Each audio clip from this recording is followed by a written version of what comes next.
Assalamualaikum warahmatullahi wabarakatuh.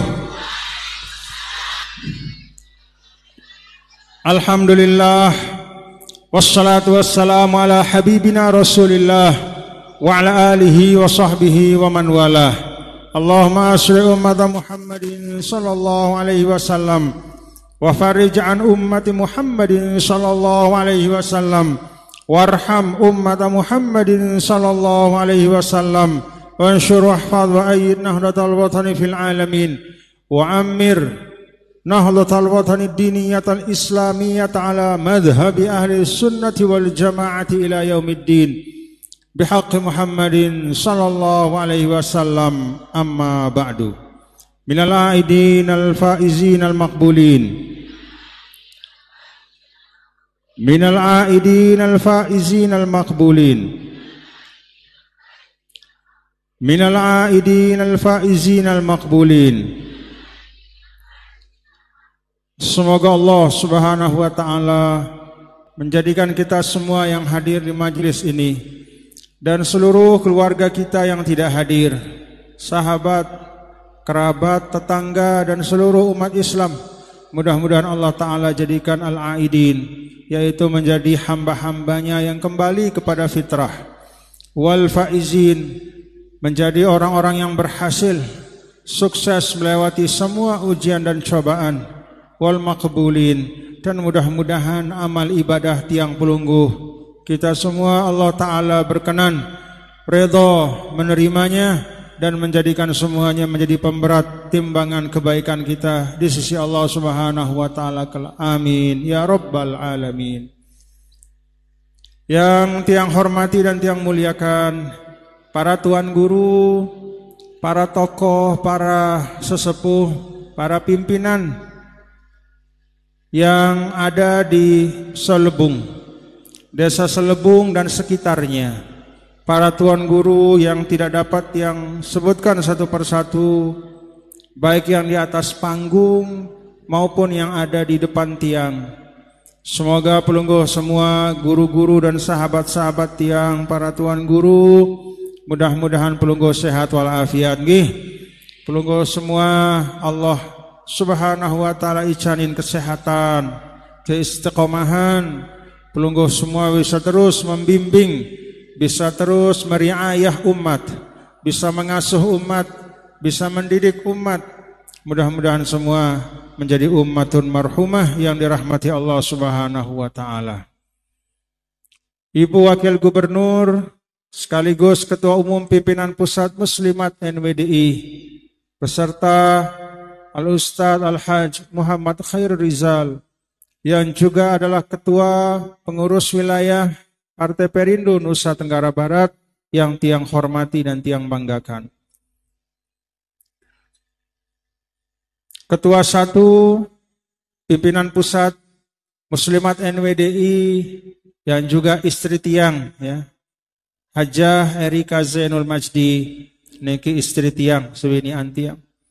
Mohon doa nggih, mudah-mudahan beliau dan semua pimpinan Muslimat NWDI di bawah pimpinan Ibu Wakil Gubernur mudah-mudahan bergerak terus menghadirkan kemanfaatan insyaallah. Ananda Al-Ustadz Muhammad Rifki Farabi dan juga adalah sedang berikhtiar, mudah-mudahan diberikan yang terbaik oleh Allah Subhanahu wa taala. Bapak Kepala Desa Selebung yang tiang banggakan, Bapak Agus ya, Bapak Agus Kusuma beserta bapak-bapak para kepala desa, ya. Beliau Masya Allah Tabarakallah tadi telah menyampaikan sekelumit tentang Desa Selebung yang memang alhamdulillah kalau kita lihat dan saksikan, Selebung hari ini sungguh berbeda dengan masa lalu. Kalau dulu bahkan bapak-bapak ibu, ini kalau santri-santri yang muda-muda mungkin tidak tahu. Tapi kalau zaman saya itu kalau ada, mohon maaf, kurang sehat otaknya, ya, jauh yang Selebung. Karena dulu ada, masih?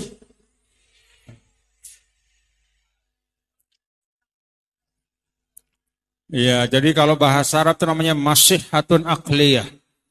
Jadi kalau ada yang agak-agak bermasalah sedikit, dengan kesehatan mental, ya, jiwanya, maka raos jo ning selebung wah, gitu katanya dulu. Tapi sekarang Masya Allah, kita dengarkan Bapak Kepala Desa menyampaikan bagaimana perubahan demi perubahan, kemajuan demi kemajuan, dan apa yang beliau sampaikan itu laisa takabburan wa innama tahaddusan bi ni'matillah. Itu bukanlah satu bentuk kesombongan, bukan memamer-mamerkan, tetapi melaksanakan perintah Allah dalam Al-Qur'an. Wa amma bi ni'mati rabbika fahaddits. Kalau Allah kasih kita nikmat, apalagi nikmat itu adalah sesuatu yang sangat kelihatan. Dari semula terpuruk menjadi melejit. Dari semula terbelakang menjadi mandiri. Dari semula susah ekonomi menjadi kuat ekonominya. Kalau ada nikmat seperti itu, maka lebih-lebih lagi. Tahaduslah, ucapkanlah, ceritakanlah. Laisa takabburan wala tajabbura wa innama tahaddusan. Bukan menyombongkan diri, bukan bertakabur, bukan menampakkan kecongkakan, tetapi menunjukkan bahwa berkat ikhtiar bersama, alhamdulillah. Inilah wajah Selebung hari ini. Yang lihat jadwal pengajian lapangan mini soccer Selebung, bingung tiang. Apakah rumah sakit jiwa berubah jadi mini soccer? Oh, karena biasanya di tempat-tempat pengajian yang lain lapangan sepak bola atau lapangan desa. Kalau ini tidak, lapangan mini soccer tuh. Bahkan tadi Pak Kepala Desa mengatakan ini rumputnya, ya, kita lagi di Selebung, tidak boleh kita bantah. Dan memang benar, Masya Allah, indah sekali. Kapan kita main Pak Kepala Desa? Insya Allah.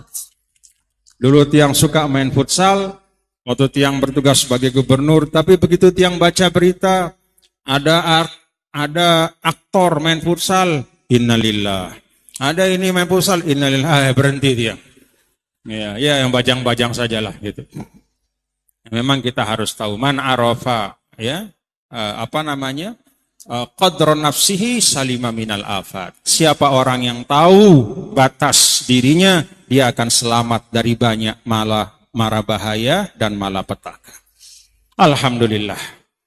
Jadi Bapak Ibu hadirin dan hadirat sekalian, yang pertama dan utama, yang mohon maaf lahir batin alhamdulillah, kita banyak syukur. Inilah wajah kita di NTB.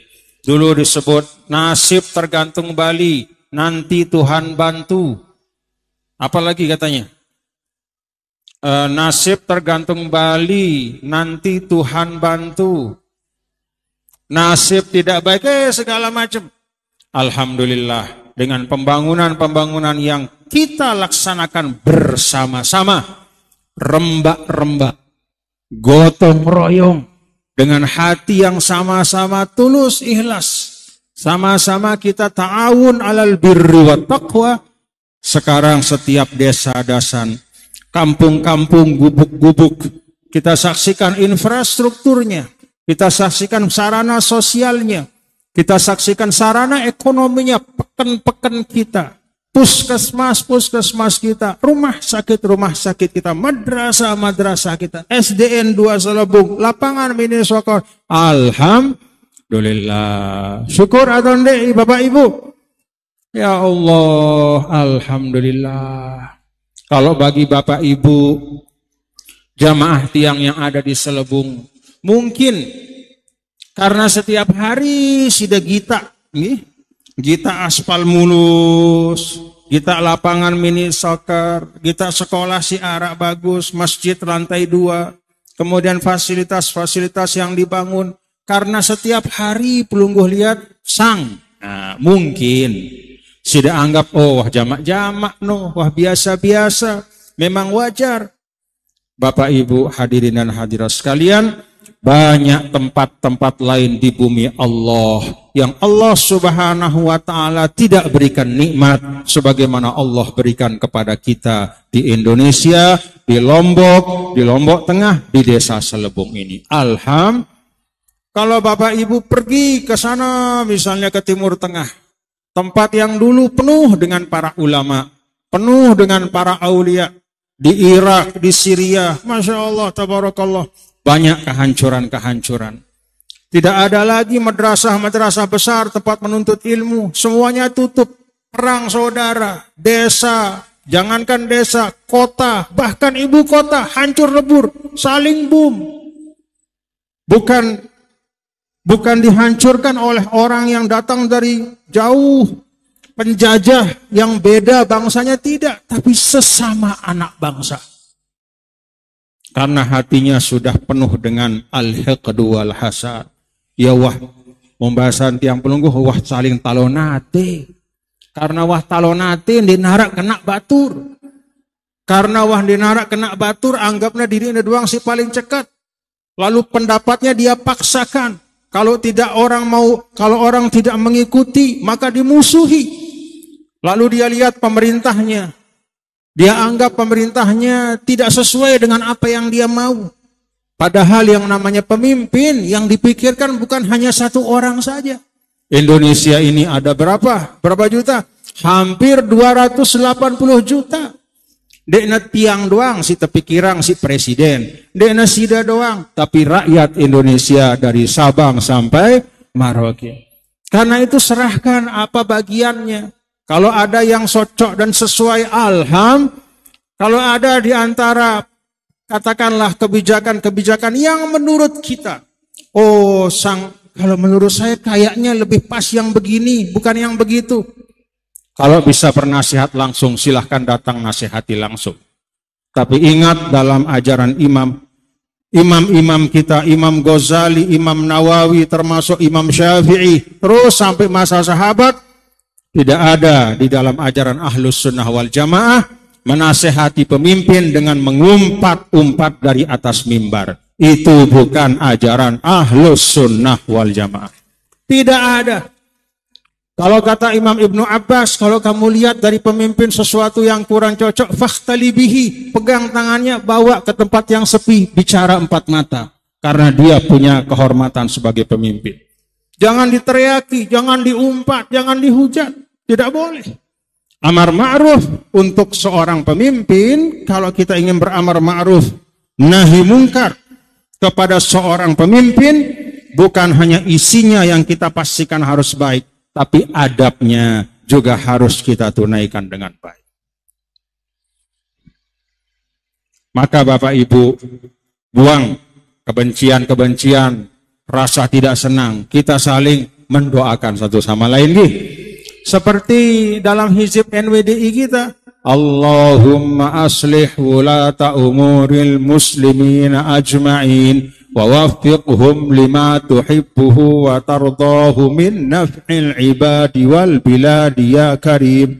Ya Allah, periri keadaan semua pemimpin kami, masuk Pak Kepala Desa, masuk Bapak-Bapak Kadus, masuk Pak Camat, masuk Pak Bupati, masuk Pak Gubernur, masuk Ibu Wakil Gubernur, masuk Bapak Presiden, Menteri, semua pemimpin-pemimpin yang mengurus tiang pelungguh, yang di kepalanya sehari-hari bagaimana untuk bekerja untuk masyarakat. Kita doakan, ya Allah, periri keadaan mereka semua. Kenapa? Kita nunas supaya diperiri keadaannya. Munasolah pemimpin itu artinya solahul imam, solahur ra'iyah.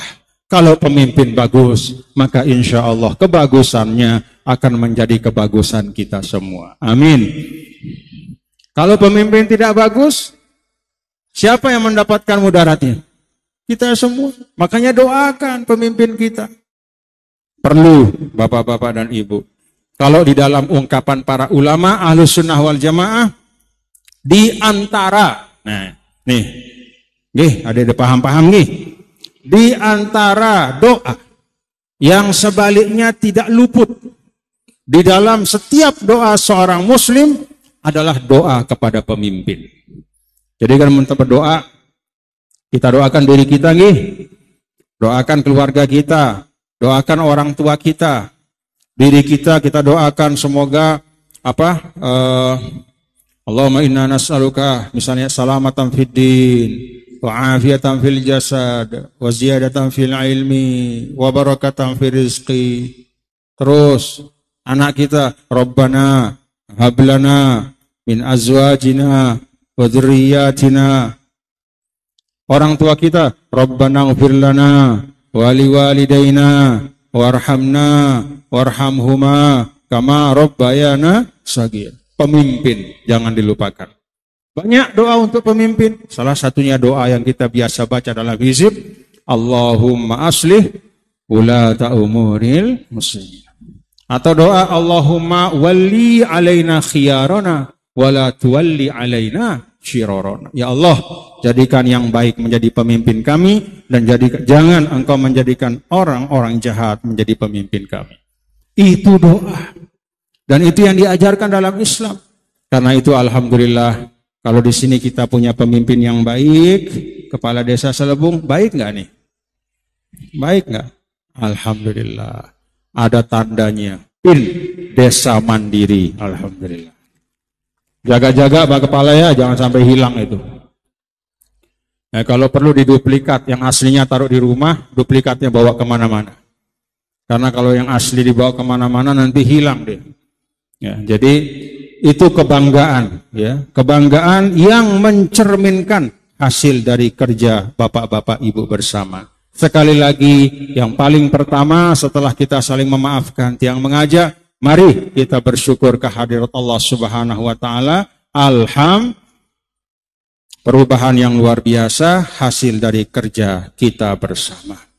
Bapak Ibu yang dirahmati Allah, pada pengajian ini tiang ingin menyampaikan dan mengijazahkan sebuah hadis. Mudah-mudahan beliau berkenan nggih. Jadi hadis Rasulullah sallallahu alaihi wasallam diriwayatkan oleh Al-Imam Ad-Daruqutni, ya, hadis hasan yang dimuat oleh Al-Imam Muhyiddin Abu Zakaria Yahya Ibn Sharaf An-Nawawi dalam kitab beliau Al-Arba'un An-Nawawiyah. Hadis ini hadis yang ke-30. Yang akan sampaikan, yang akan baca, nanti pelungguh ikuti bacaan tiang nggih. Setelah selesai membaca bersama, nanti kita ijazahkan. Bismillahirrahmanirrahim. Bisanadi al-muttasil ila imamil mu'allif. Bismillahirrahmanirrahim. Alhamdulillahirabbil alamin. Wassalatu wassalamu ala asyrafil mursalin. Wa ala alihi wa sahbihi ajma'in. Qala al-muallifu rahimahullahu tabaraka wa ta'ala wa huwa al-imam Muhyiddin Abu Zakaria Yahya Ibnu Sharaf An-Nawawi fi kitabihi Al-Arba'in An-Nawawiyah wa huwa al-hadith as-salathun an Abi Sa'labah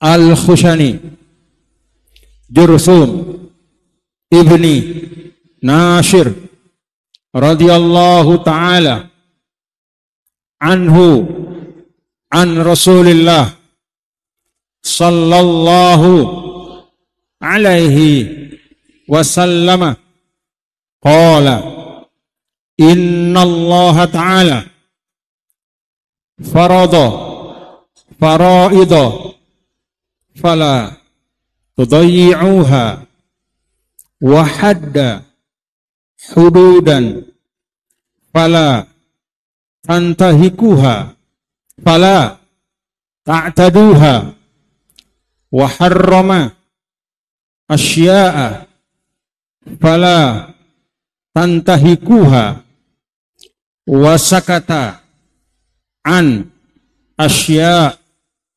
rahmatan lakum ghaira nisyanin fala tabhathu anha Rawahu Ad-Daruqutni. Bapak-bapak dan ibu yang hadir di majelis ini, yang bersedia untuk menerima ijazah, tiang ijazahkan hadis ke-30 dari Arba'in Nawawiyah. Tiang ijazahkan hadis ke-30 dari Arba'in Nawawiyah. Tiang ijazahkan hadis ke-30 dari Arba'in Nawawiyah. Semoga Allah Subhanahu wa taala memberkahi hadis ini menjadi tambahan ilmu dan dapat kita fahami serta kita amalkan. Rabbana anfa'na bima 'allamtana wa 'allimna ma yanfa'una. Amin ya rabbal alamin. Bapak Ibu, dalam hadis ini Rasul sallallahu alaihi wasallam menjelaskan tentang 4 hal yang menurut para ulama ini penting. Sahabat Abu Tha'labah Al-Khushani, beliau meriwayatkan sebuah hadis di mana beliau mendengar Rasulullah Shallallahu Alaihi Wasallam menyampaikan pesan. Apa pesan Nabi Shallallahu Alaihi Wasallam? Pertama, Inna Allah Taala faraidho fala tudayyi'uha. Sesungguhnya Allah Subhanahu Wa Taala, manik Nabi Shallallahu Alaihi Wasallam telah memfardukan, mewajibkan kewajiban-kewajiban, fala tudayyi'uha, maka jangan engkau sia-siakan.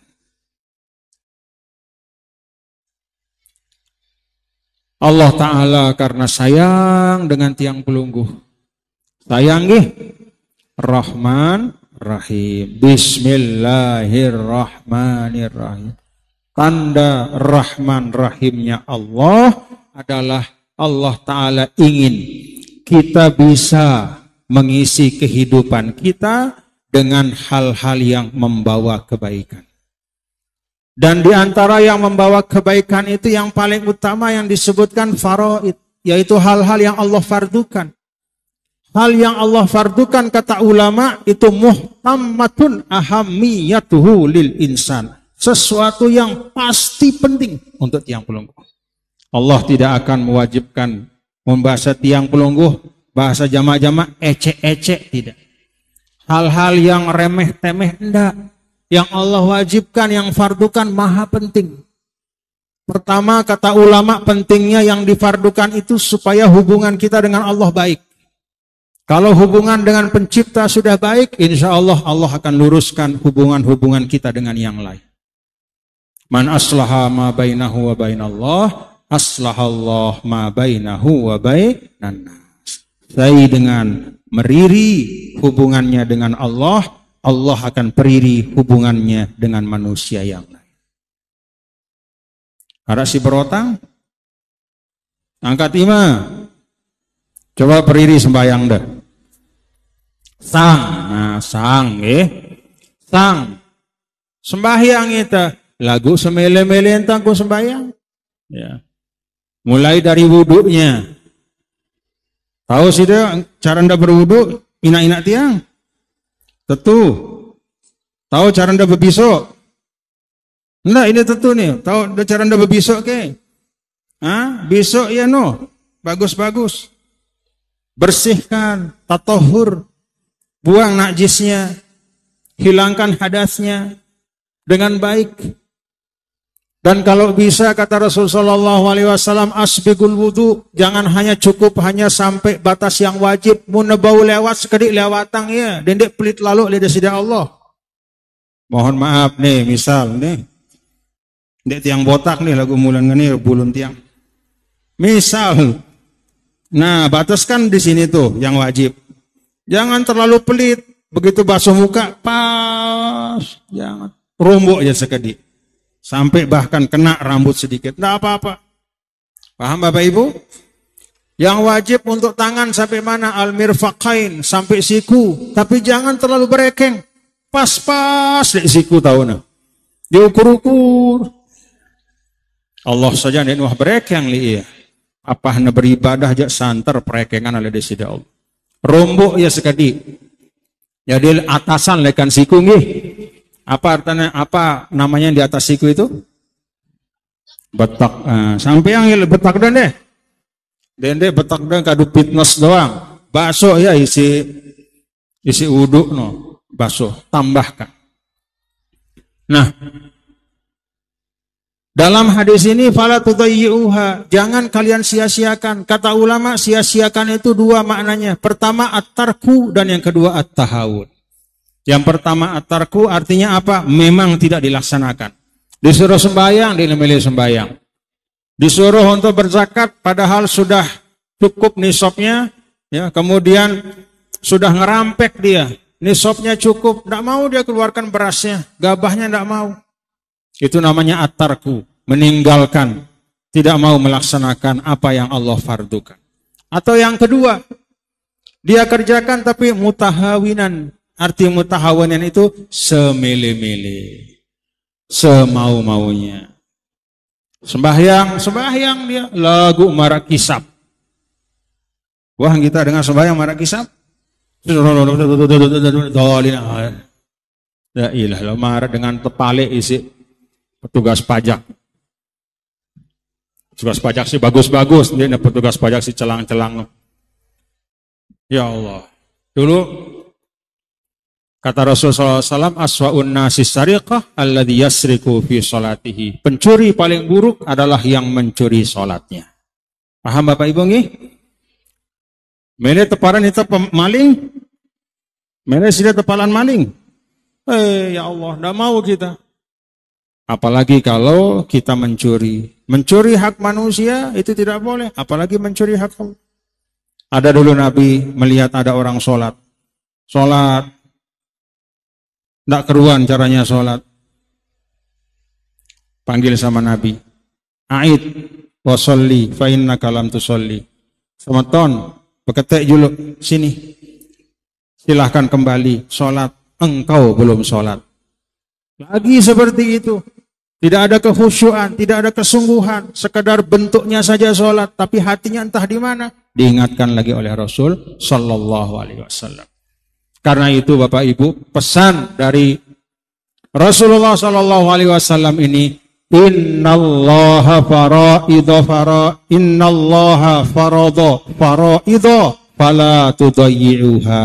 Sesungguhnya Allah telah memfardukan hal-hal yang wajib, yang fardu, maka jangan sia-siakan. Ini yang pertama nggih. Apa artinya? Laksanakan dengan penuh kesungguhan. Tidak hanya suratan, tetapi dengan kesungguhan. Tapi memang Bapak-bapak Ibu, nah di sini juga ada fungsi pendidikan. Kalau misalnya kita melihat ada orang itu orang yang sungguh-sungguh mau beribadah. Orang baik. Tapi ternyata dalam ibadahnya itu ada kurangnya. Maka di sini tugas dan fungsi kita satu sama lain, amar ma'ruf nahi mungkar, yaitu saling nasihat menasehati. Menasehati sesuai dengan situasi dan kondisi. Kalau misalnya misalnya niki tiang terus ngelihat ada nih anak mahat nih. Mahat? Tingkat berapa? Tingkat 4. Nah, berarti kan dia lebih bajang dari tiang Nah, tiang berapa umurnya? Kam umrok? 22. Nah, Ismak?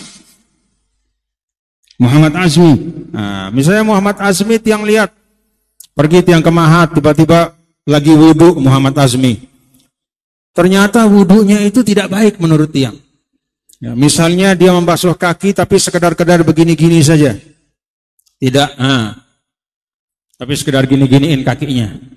Pelit sekali dia Azmi. Ya, untuk membasuh kakinya. Dia lupa padahal kaki yang kena dengan air wudhu dengan baik itu diharamkan oleh Allah untuk disentuh oleh api neraka.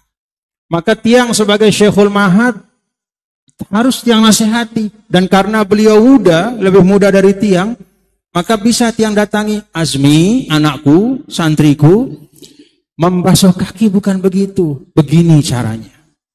Nah, kenapa bisa langsung saya nasihati? Karena dia memang murid saya. Tapi kalau misalnya kita melihat orang lebih tua, ya, Apalagi orang yang istilahnya terhormat atau sudah sepuh. Bisa jadi cara menasihati secara langsung seperti itu tidak pas. Dulu Sayyidina Hasan dan Sayyidina Husain di masjid melihat ada orang tua. Ada orang tua wudu. Ya wudu dan keruan aku berwudu lagu dengan tawa. Maka Sayyidina Hasan dan Husain kemudian saling lihat lalu menghampiri orang tua itu. Apa kata Sayyidina Hasan dan Husain? Pak, saya sama saudara saya ini kami ingin sekarang mau wudu. Coba Sida yang sudah berwudu, tolong lihat kami. Mana di antara wudu kami yang lebih baik?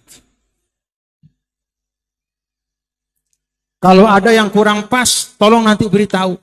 Lalu berwudulah Sayyidina Hasan dan Husain, keduanya cucu Rasul. Tentu wudunya dengan wudu yang paling baik. Begitu keduanya berwudu, selesai berwudu menghampiri orang tua itu, nangis orang tua itu. Apa kata orang tua itu? Bukan wudu Sida berdua yang salah, wudu saya tadi yang tidak benar. Terima kasih. Lalu dikembali dan dia berwudu mengulangi. Itu bernasihat bilhal, bilisanil hal. Tidak ada nasihat yang keluar. Bapak salah ampun dah. Tidak ada. Tapi bilisanil hal, dengan dicontohkan. Sadar orang tua itu. Oh, ini kedua cucu Rasulullah Sallallahu Alaihi Wasallam sedang mengajarkan saya cara berwudu yang baik. Apa artinya Bapak Ibu? Di dalam kita proses untuk saling mengingatkan, melaksanakan perintah Allah, lihat situasi dan kondisi yang ada. Lihat situasi dan kondisi, sesuaikan. Termasuk yang tiang singgung tadi di awal. Kalau kita pernah sehat kepada kepala desa, tidak sama dengan bernasihat kepada anak kita. Betul atau tidak Bapak Ibu? Munsida Melinda Bada, Bapak Agus. Misalnya ada sesuatu yang menurut Sida kurang pas Pak Agus. Tidak sama dengan kita memperingati anak kita yang kecil di rumah. Salah no. Anak kecil. Mungkin bisa begitu. Tapi kalau Pak Agus tidak mungkin. Rambutnya panjang seperti itu. Tidak berani kita. Ya, dan yang dengar katanya rambutnya tidak bisa dipotong katanya. Karena belum ada guntingnya. Nah, tadi kita dengar guntingnya di tanah suci. Lorosang jauh. Nah. Mudah-mudahan nanti ada jemaah haji yang bisa bawakan beliau gunting dari tanah suci.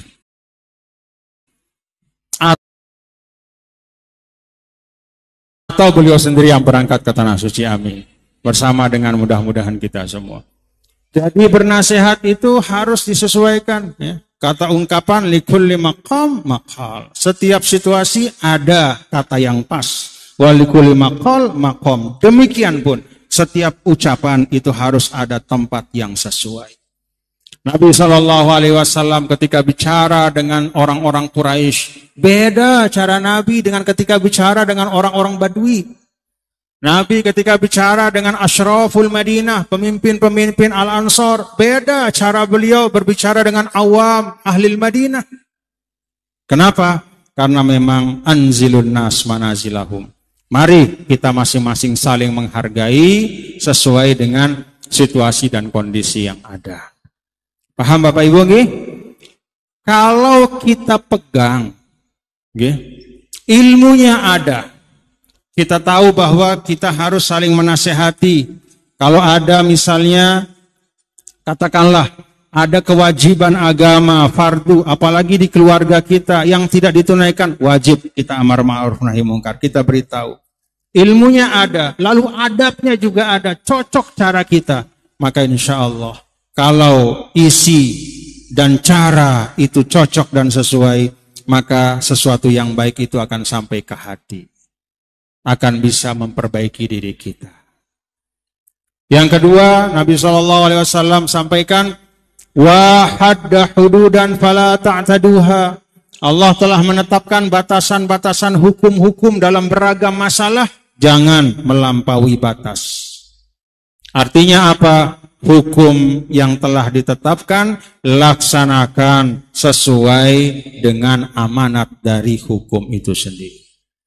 Nah, kita lihat dalam kehidupan kita, bapak-bapak, ibu, hadirin dan hadirat sekalian, kalau hukum ditegakkan, insya Allah kedamaian akan datang. Kan kalau hukum itu dilaksanakan dengan baik, bahkan kata seorang ulama, haddun yuqamu alal ard khairun min matorin arba'ina sobaha. Satu hukum kalau ditegakkan dengan baik, keadilan itu ditegakkan, itu lebih baik dari hujan 40 hari 40 malam. Artinya apa? Kalau hujan, yang subur itu tanah. Tapi kalau keadilan, yang subur itu hati manusia. Itu pesan dari para ulama. Karena itu, Pak Kepala Desa sebagai pemimpin di Selebung, jadilah kepala desa yang adil. Demikian pula kita semua, Tiang sebagai pemimpin di organisasi, ya bapak-bapak, ibu-ibu dan semua, termasuk yang paling utama para penegak hukum kita, bapak-bapak polisi, jaksa, hakim, kita doakan, kita minta tegakkan hukum dengan baik. Karena kita ingat yang disampaikan tadi, bahwa hukum yang ditegakkan dengan baik itu satu saja, apalagi semuanya. Satu saja dari sekian banyak hukum-hukum itu ditegakkan dengan baik, lebih baik dari hujan 40 hari 40 malam. Insya Allah akan menghadirkan rasa kenyamanan, damai semuanya. Kenapa? Karena kita merasa masih ada keadilan. Kita berdoa di Indonesia, mudah-mudahan di Indonesia kita sedang berjuang. Tidak ada yang namanya sempurna, tapi semua sedang berjuang, semua sedang menata dirinya. Ya, mudah-mudahan di Indonesia ini terus-menerus penegakan hukum yang baik dilaksanakan, yang berkeadilan terus. Karena itu akan mendatangkan keberkahan untuk kita semua di Indonesia. Amin ya Rabbal Alamin. Lalu yang ketiga, Rasulullah SAW sampaikan, wa harrama asya fala tantahikuha. Allah Ta'ala mengharamkan beberapa hal, maka jangan engkau melanggarnya. Fala tantahikuha. Apa arti tantahikuha itu? Mengerjakannya. Jangan dikerjakan. Atau bahkan dalam sebagian hal-hal yang sifatnya dosa besar, jangankan mengerjakannya, mendekatinya pun jangan. Rapat-rapat dendek, apalagi gawe. Coba Bapak Ibu perhatikan, untuk yang ketiga ini urusan yang haram-haram, Nabi katakan asya, beberapa hal saja. Apa maksudnya? Yang haram itu jauh lebih sedikit dibanding yang halal. Minuman keras haram apa halal? Whisky ya Rana, atau apa, bir apa? Minuman keras, khamar. Khamar haram, satu macam saja yang mengandung alkohol yang dibuat untuk maksud memabukkan. Hanya sedikit, sedangkan yang halalnya banyak. Apa itu? Air putih, teh, kopi, kenyaman, apa lagi? Tua manis, segala macam sirut, segala macam apa namanya, banyak sekali. Kenapa memilih yang sedikit yang dilarang, meninggalkan yang banyak, yang lapang, sedangkan dihalalkan oleh Allah? Di sini Bapak-bapak Ibu, hadirin dan hadirat sekalian, pengingat dari Allah Subhanahu wa taala melalui nabi kita, Nabi besar Muhammad sallallahu alaihi wasallam, bahwa tidak ada alasan kita sebagai seorang muslim masih suka kepada mengkonsumsi hal-hal, entah itu makanan, minuman, atau bahkan ucapan-ucapan yang dilarang oleh agama. Kenapa? Karena sebenarnya yang dibolehkan, yang baik, sebagai ganti dari yang haram-haram itu jauh lebih banyak dan lebih mudah.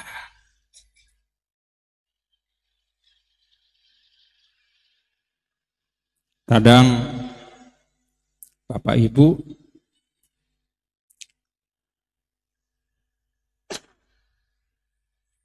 Manusia itu aneh. Kadang yang halal dia atur, dia kendalikan untuk kepentingan kesehatannya. Diajak dia makan kambing. Dia nebani luwe-luwe. Kenapa? Takut kolesterol. Kan ada begitu nggih? Makan duren halal atau haram? Halal. Tapi tidak berani dia. Apalagi banyak-banyak takut kolesterolnya naik. Atau bahkan bukan kolesterol, sekedar menjaga supaya badannya tetap ramping, supaya perutnya tidak gendut. Maka yang halal pun dia batasi supaya sehat, supaya tetap gagah rupanya. Anehnya, kalau untuk menjaga supaya badannya tetap fit, yang halal itu dia batasi. Tapi untuk menjaga badannya dari api neraka, yang haram itu dia kerjakan. Tuh, kadang-kadang kita sebagai manusia. Padahal tentu Bapak-Bapak Ibu, kalau kita mau menjaga awak, Bapak Ibu ingin menjaga badannya masing-masing, tentu yang paling utama kita jaga, mudah-mudahan badan kita ini wakina azabannar, jauh dari api neraka. Itu yang paling perlu kita jaga. Dan untuk itu Nabi SAW ingatkan, wa harrama asya fala tantahikuha. Kita jauhkan diri dari hal-hal yang Allah larang. Kemudian yang keempat dan terakhir, wasakata an asya rahmatan lakum ghairu nisyan fala tabhatsu anha. Yang diharamkan dijelaskan oleh Allah, yang diperintahkan dijelaskan. Dan di antara dua hal itu banyak hal-hal di dunia ini yang tidak dijelaskan hukumnya secara langsung oleh Nabi kita, Nabi besar Muhammad sallallahu alaihi wasallam. Untuk apa kata Rasul? Rahmatan lakum. Itu tanda kasih sayang Allah. Maka Bapak Ibu tidak diatur. Di dunia ini rumah kita itu harus bentuknya kayak apa? Berapa luasnya? Berapa kamarnya? Dibangun dari bahan apa? Di dunia ini tidak diatur oleh Islam. Kalau kita mau membangun pemerintahan, namanya apa? Bagaimana membaginya? Kalau kita ingin membuat pasar, bagaimana bentuknya? Tidak diatur. Arsitektur, bentuk-bentuk bangunan, bentuk sawah, bentuk kebun, tidak diatur oleh Islam. Diserahkan itu semua. Urusan muamalah, urusan hubungan sosial, antum a'lamu bi umuri dunyakum. Silahkan diatur baik-baik masing-masing. Maka di Indonesia sistem pemerintahan namanya republik. Pemerintahan di tingkat bawah namanya, yang dekat sama masyarakat, pemerintahan desa. Apakah ada pemerintahan desa zaman Rasul? Tidak ada. Dulu Madinah itu kecil. Kalau ibarat sekarang ini seperti satu desa. Seperti Pancor itu mungkin. Madinah kecil, hanya 100-an ribu penduduknya. Maka tidak perlu bentuk pemerintahan yang rumit, berjenjang seperti di Indonesia. Tapi kita hari ini, Madinah penduduknya hanya 124 ribu, kalau Indonesia 280 juta. Maka diserahkanlah oleh Islam, silahkan atur bagaimana supaya kehidupan sosialnya baik. Yang penting nilai-nilai Islam dapat dijaga, dipelihara, dan diamalkan. Alhamdulillah. Dulu pada masa Rasulullah SAW, masjid Nabi itu sederhana. Aswaruhu minan nakhl.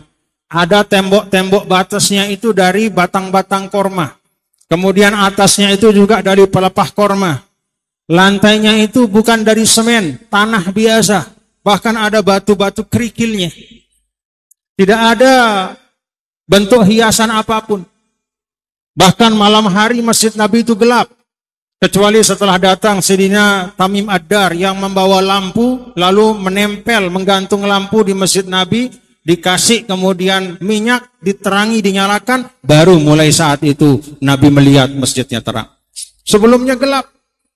Kubahnya tidak ada seperti kubah yang sekarang. Biasa saja pelepah korma. Kemudian berkembanglah Islam, keluar dari Madinah, berkembang, masuklah ke dalam Islam orang-orang yang tidak berasal dari Arab. Ada orang Persia, Romawi, kemudian dari Asia sampai orang Indonesia semua. Akhirnya bentuk masjid berubah. Maka dibangunlah misalnya ada kubah. Masjid-masjid kita semua punya kubah. Sampai-sampai kita menyangka bahwa kalau tidak ada kubah itu bukan masjid. Padahal masjid zaman Nabi tidak ada kubahnya. Kenapa ada kubah? Itulah arsitektur keindahan. Dulu ada bangunan megah sekali di Istanbul sekarang itu. Yang dulu namanya Konstantinopel. Bangunan yang megah sekali. Tempat beribadahnya orang non-muslim. Itu ada kubahnya bagus. Lalu oleh para khalifah dibawalah bentuk itu. Maka kemudian dibangunlah masjid dengan kubah yang seperti itu. Megah. Termasuk Masjid Hubbul Waton. Kemudian masjid-masjid kita hampir semuanya ada kubahnya. Memang tidak berasal dari zaman Nabi, tetapi itu dibolehkan. Kenapa? Karena tidak berkaitan langsung dengan akidah dan ibadah kita. Itu hanya bentuk bangunan saja. Itulah yang disampaikan oleh Rasul SAW dalam hadis ini. Hal-hal yang Nabi tidak pernah contohkan bukan berarti haram. Banyak hal-hal yang dulu tidak ada pada masa sahabat bukan berarti hari ini tidak boleh. Kalau dulu masa Rasul tidak ada sirwal kayak begini, ini celana. Yang namanya sirwal masa Rasul itu bukan kayak begini. Yang zaman Nabi itu ada komis, ada jubah. Gaya orang Arab dulu. Kemudian setelah itu beberapa waktu ada kemeja seperti yang ada kita pakai biasa. Bahkan ada jas. Kemudian topi macam-macam. Boleh atau tidak? Semuanya boleh. Kenapa? Itu tidak berkaitan dengan akidah dan ibadah. Itu adalah hal yang terkait dengan muamalah. Silahkan pakai selama menutup aurat dan sopan. Coba lihat jilbabnya ibu-ibu. Macam-macam. Ada kembung di sini sedikit. Kembung di sini. Boleh saja, tidak apa-apa. Asal jangan terlalu aneh nih. Jangan terlalu aneh. Boleh saja silahkan. Innallah jamil yuhibbul jamal. Allah itu indah dan menyukai keindahan. Tapi jangan berlebih-lebihan. Jadi sesuatu si kanggo, bau jari dina kanggo. Kenapa? Ta'adal hudud. Kullu syai'in tajawaza an haddihi ada ila diddihi. Segala sesuatu yang melampaui batas, itu beralih kepada yang sebaliknya. Semula kanggo, jari dina kanggo. Paham Bapak Ibu? Jadi silahkan. Mau mengembangkan apapun di Desa Selebung, bangun lapangan mini soccer, insya Allah ibadah nih tinggi. Kenapa ini ibadah? Niatkan dengan berolahraga di sini, anak-anak muda Selebung sehat-sehat badannya insya Allah. Dan itu mengamalkan hadis Rasul, al-mu'minul qawi khairun wa ahabbu ilallah minal mu'min ad-dha'if. Orang beriman yang sehat, kuat badannya, dan kuat juga ilmunya, ekonominya, dalam hal-hal yang baik, itu lebih dicintai oleh Allah dibanding orang mukmin yang lemah, yang sakit-sakitan.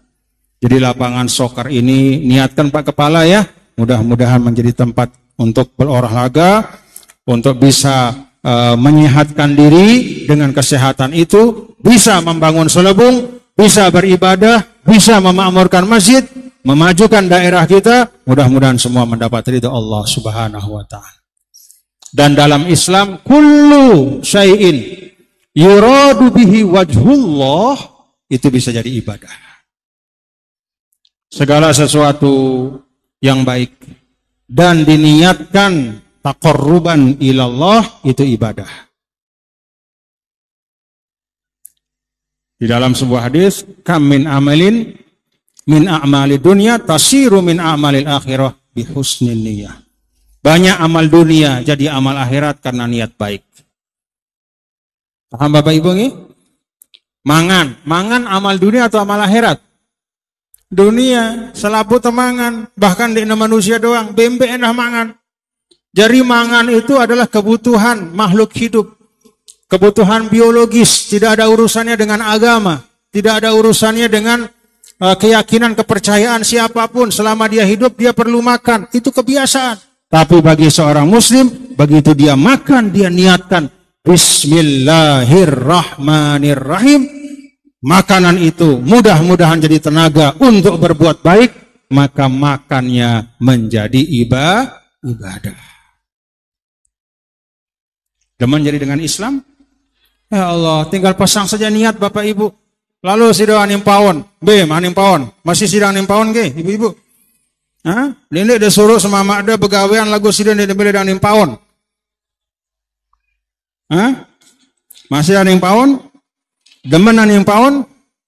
Ngeremon anim pawon? Mondemele, mondemele aning pawon jari kenikmatan lek sida niatang. Begitu mau masuk ke dapur, niatkan ini ibadah saya, taat menjalankan kewajiban saya sebagai seorang istri, saya berbakti pada suami, menjaga rumah tangga saya. Maka jalan ke dapur, ke pawon yang biasa kita kerjakan itu menjadi ibadah. Demikian banyaknya amal dunia kata Rasul menjadi ibadah bihusnin niyah, dengan niat yang baik. Dan hati-hati, banyak amal akhirat tasiru min a'mali dunia, menjadi kerjaan dunia saja bisu'in niyah, karena niatnya salah. Naik haji, nabung ONH puluhan juta, niatnya untuk takabburon, supaya dia dianggap paling kaya di desanya. Nah, itu menjadi amal dunia. Tetap dia naik haji, tetap dia tawaf dan sa'i, tapi jangan berharap pahala, karena yang dia cari adalah pujian manusia. Paham Bapak Ibu nggih? Nah, jadi amal biasa-biasa kita ini bisa jadi ibadah, niatnya niat yang baik.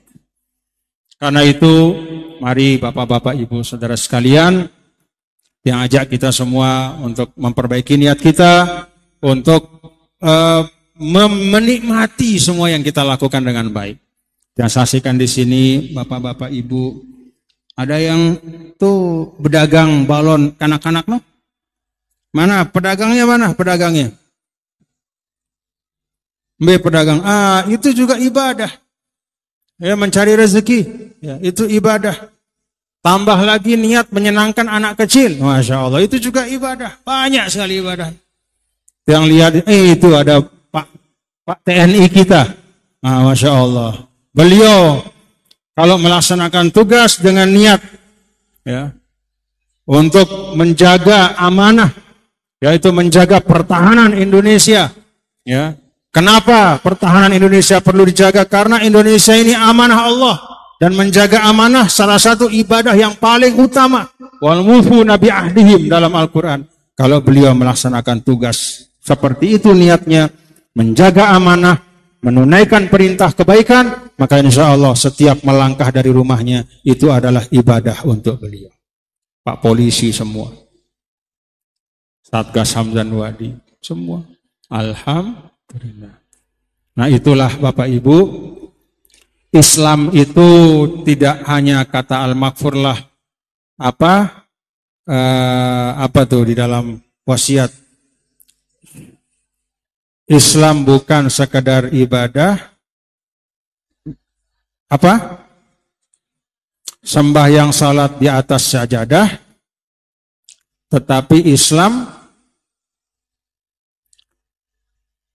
juga mencakup hukumah, artinya bukan hanya aspek individu, bagaimana kita nyalehang secara pribadi kepada Allah, tapi juga bagaimana membangun masyarakat yang soleh, yang baik. Itu tugas kita bersama nih. Termasuk NWD ini dibangun adalah untuk menjadi bagian yang baik, membangun masyarakat yang baik. Demikian dapat yang sampaikan. Diterima hadis yang tadi nggih? Amalkan nggih? Nah, jadi yang pertama, Allah memfardukan kewajiban-kewajiban, maka jangan tinggalkan dan tunaikan dengan baik sesungguh-sungguhnya. Yang kedua, Allah telah memberikan ketetapan-ketetapan hukum, maka tegakkan hukum dengan berkeadilan, karena itu akan membawa keberkahan. Lalu yang ketiga, Allah telah mengharamkan hal-hal yang merusak, lahir maupun batin, maka jangan kita dekati apalagi kita kerjakan. Dan yang keempat, Allah mendiamkan dan tidak memberikan hukum, menjelaskan banyak hal, diserahkan kepada kita untuk kita atur sebaik-baiknya, untuk kemaslahatan kita bersama, untuk kebaikan kita bersama. Yang penting prinsip dan tuntunan Islam tetap dijaga dan dipelihara.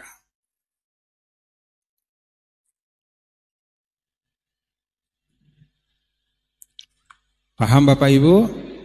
Mudah-mudahan bisa diamalkan Nah, untuk menjadi pengingat bagi tiang pelungguh, bagi kita semua.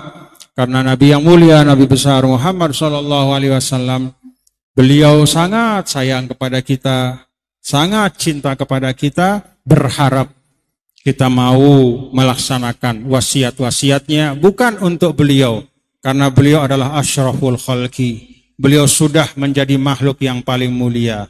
Tidak berpengaruh banyak sedikitnya orang Islam di dunia terhadap kemuliaan Nabi. Mau semua orang di dunia ini keluar dari Islam, tetap saja Nabi adalah makhluk yang paling mulia. Tetapi semua pesan Rasul itu adalah untuk keselamatan kita dunia dan akhirat. Mudah-mudahan kita selamat Niki di depan tiang bapak-bapak, mara angkun tiang pelungguh ibu-ibu, kita ketemu, kita jumpa, kita duduk bersimpuh bermajelis di majelis mini sokar Selebung ini, maka seperti ini pula.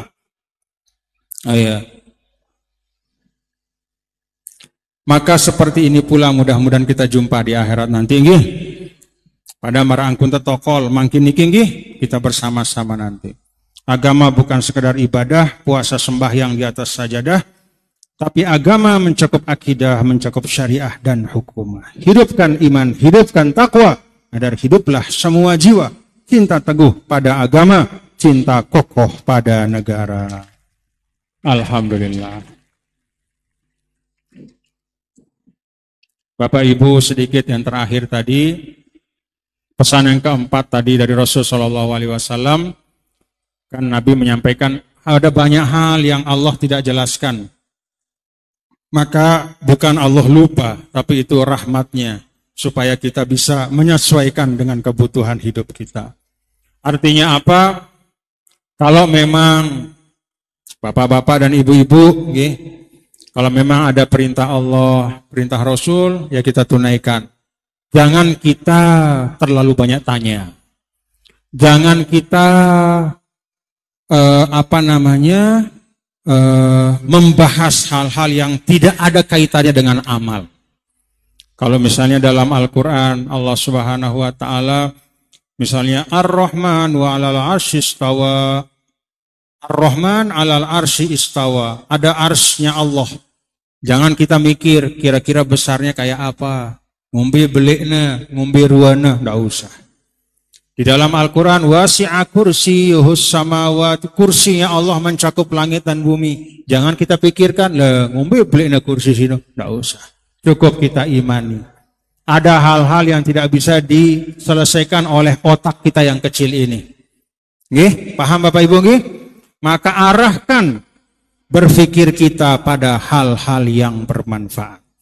Itulah berpikir yang pahalanya lebih baik dari bertahun-tahun sholat sunnah. Dulu sahabat Al-Miqdad mendatangi Abu Hurairah. Yang kena tokol Abu Hurairah. Kemudian Abu Hurairah mengatakan, tafakkur sa'atin khairun min ibadati sanatin. Tafakkur berpikir hanya sesaat, 1 jam, itu lebih daripada pahalanya dari sholat sunnah 1 tahun. Lalu Miqdad pergi ke sahabat yang lain. Kalau tidak salah ke Sayyidina Abdullah bin Abbas. Kemudian begitu masuk, apa kata Abdullah bin Abbas? Tafakkuru sa'atin khairun min ibadatis sab'i sinin. Berpikir hanya 1 jam, tafakkur 1 jam, itu lebih daripada pahalanya, daripada sholat sunnah atau ibadah sunnah selama 7 tahun. Lalu Sayyidina Miqdad pergi ke rumah Abu Bakar. Kata Abu Bakar, tafakkuru sa'atin khairun min ibadatis sab'i sinin. Tafakkur hanya 1 jam, lebih besar pahalanya daripada ibadah sunnah 70 tahun. Mikdad heran, lalu pergi ke Nabi. Ya Rasulullah, saya ketemu sama 3 sahabatmu, kok beda-beda omongannya. Yang satu mengatakan berfikir 1 jam lebih daripada sholat atau ibadah sunnah 1 tahun. Ada yang mengatakan berfikir 1 jam lebih daripada sholat sunnah atau ibadah 7 tahun. Ada yang mengatakan lagi Abu Bakar berfikir 1 jam itu lebih daripada ibadah sholat sunnah 70 tahun. Apa kata Nabi? Semuanya benar. Panggil mereka. Maka dipanggil oleh Rasul. Ditanya Abu Hurairah, kamu berfikir tentang apa? Kata Abu Hurairah, saya berfikir tentang firman Allah, wa yatafakkaruna fi khalqis samawati wal ardh. Saya berfikir tentang makhluk Allah, bagaimana ciptaan Allah ini menunjukkan kemahakuasaan Allah. Saya berpikir tentang pohon-pohon dan semua makhluk luar biasa. Kalau makhluknya kayak begini, bagaimana istimewanya, dahsyatnya Sang Pencipta. Maka Nabi mengatakan sodakta. Panggil lagi Sayyidina Abdullah bin Abbas. Apa yang kamu pikirkan, Abdullah bin Abbas? Kata Abdullah bin Abbas, saya berpikir ya Rasulullah tentang kematian. Bagaimana kematian itu adalah sesuatu yang perlu saya persiapkan betul. Hati-hati saya persiapkan. Ibaratnya saya pasang batanya satu-satu. Seperti membangun rumah. Saya siapkan dengan hati-hati supaya ketika tiba, maka saya sudah siap dengan persiapan yang terbaik. Kata Nabi, sodakta, benar. Engkau memikirkan kematian seperti itu lebih baik daripada ibadah sunnah 7 tahun. Lalu yang terakhir, Abu Bakar sini. Kenapa kamu katakan bahwa tafakkur berfikir sesaat, 1 jam lebih baik daripada ibadah 70 tahun? Apa yang kamu pikirkan Abu Bakar? Apa kata Abu Bakar? Ya Rasulullah, saya ingat sabdamu. Saya ingat sabdamu bahwa sebaik-baik hamba adalah yang bisa menolong saudaranya. Saya lagi berfikir tentang keadaan di akhirat.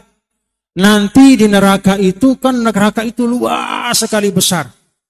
Saya lagi berpikir, bisa enggak saya memberikan manfaat kepada saudara-saudara saya yang lain dengan cara api neraka yang besar saya tutup dengan diri saya sendiri supaya tidak ada tempat bagi yang lain. Saya halangi neraka itu dari menyentuh saudara-saudara saya yang lain. Apa kata Rasul? Ar'afu ummati bi ummati Abu Bakar. Oh Abu Bakar, kamu betul-betul sayang sama saudaramu. Sampai kamu berpikir hal yang jauh sekali bagaimana menyelamatkan saudaramu. Bukan hanya di dunia, tapi berpikir bagaimana mereka selamat dari api neraka. Bapak Ibu, gambaran dari ungkapan Rasul niki memberikan pendidikan bagi tiang pelungguh bahwa nilai dari apa yang kita pikirkan, nilai dari berpikir tiang pelungguh itu bergantung dari apa yang kita pikirkan. Maka dalam Islam itu kita diminta untuk memikirkan hal-hal yang bermanfaat. Semakin bermanfaat yang kita pikirkan, maka semakin besar nilainya di sisi Allah. Tadi gambarannya, sahabat ada yang memikirkan tentang penciptaan bumi dan langit, tentang kebesaran Allah. Dapat dia pahala seperti halnya ibadah 1 tahun. Ada lagi yang lebih berpikir lebih dalam dari itu, bagaimana menyiapkan diri untuk menghadapi kematian. Maka Allah memberikan ganjaran seperti lebih baik dari ibadah sunnah selama 7 tahun.